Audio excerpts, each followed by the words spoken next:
2011 ഫെബ്രുവരി 1 കേരള മനസാക്ഷിയെ ഞെട്ടിച്ച ആ സംഭവം ഉണ്ടായത്.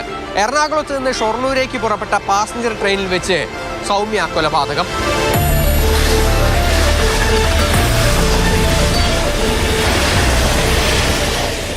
വള്ളത്തോൾ നഗർ റെയിൽവേ സ്റ്റേഷനും കൊച്ചിൻ പാലത്തിനും ഇടയിലുള്ള ഈ സ്ഥലത്ത് വെച്ചായിരുന്നു സൗമ്യയെ ട്രെയിനിൽ നിന്ന് ഗോവിന്ദച്ചാമി തള്ളിയിട്ടത്.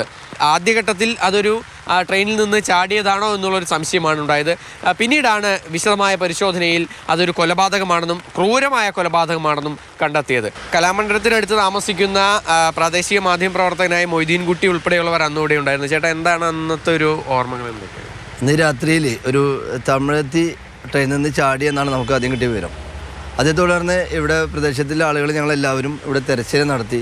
ഏറെ നേരം തെരച്ചിലിനൊടുവിൽ ഇവിടെ നിറയെ പൊന്തണ്ടായിരുന്നു. ഈ പൊന്തയ്ക്കിടയിൽ ഒരു പെൺകുട്ടി വീണ് കിടക്കുന്നതാണ് കാണാൻ കഴിഞ്ഞത്. ആ സമയത്ത് നമുക്ക് കിട്ടുന്ന വിവരം എന്താണെങ്കിൽ ട്രെയിനിൽ നിന്ന് ചാടി അപകടം പറ്റി എന്നുള്ളൊരു കാഴ്ചപ്പാടാണ് ഉണ്ടായത്.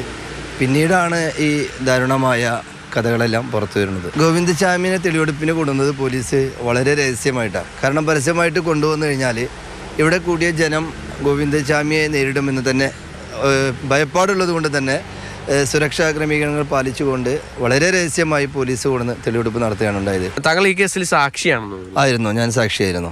ഈ സംഭവ സ്ഥലത്ത് വന്ന് ഈ കുട്ടിയുടെ വസ്ത്രവും ബാഗും എല്ലാം പോലീസിന് ഹാൻഡ് ഓവർ ചെയ്തത് ഞാനാണ്. ഈ കേസുമായി ബന്ധപ്പെട്ട് കോടതിയിൽ സാക്ഷി പറയുകയും വിസ്താരം നടക്കുകയും ചെയ്തിട്ടുണ്ട്. സൗമ്യ കേസിൽ ഗോവിന്ദച്ചാമിക്ക് ലഭിച്ച ശിക്ഷയും പിന്നീട് ശിക്ഷാ ഇളവും ലഭിച്ചതുമൊക്കെ തന്നെ കേരളം വലിയ തോതിൽ ചർച്ച ചെയ്തിരുന്നു. അതിനുശേഷമാണ് ഇന്ന് രാവിലെ വീണ്ടും ഈ കേസ് ചർച്ചയാകുന്നത് ഗോവിന്ദച്ചാമിയുടെ ജയിൽ ചാട്ടത്തിലൂടെ. എന്നാൽ മണിക്കൂറുകൾക്കകം ഗോവിന്ദച്ചാമി വീണ്ടും പോലീസിന്റെ പിടിയിലായത് ആശ്വാസകരമാണ് എല്ലാവർക്കും. സുജി പട്ടാമ്പിക്കൊപ്പം MS ലിഷോയ്, മാതൃഭൂമി ന്യൂസ്, തൃശൂർ.